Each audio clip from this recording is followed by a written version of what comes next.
我是三军统帅，国军的事就是我的事，就是我的责任。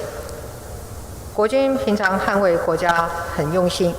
在支援防疫工作上也做了很多事，但海军这场任务在防疫上出了这么大的为失，让国人因此承担疫情的风险，我要致上我的歉意。做总统的责任就是把防疫做好，让疫调可以做完整，让国人可以安心，稳定军心，维持战力，让国军把保卫工作的保家卫国的工作做好，也是我的责任。这次的为失，我已经要求国防部不仅要在最短的时间内厘清真相，改正错误，这次为失造成的防疫漏洞也要快速的补上，让国人可以安心。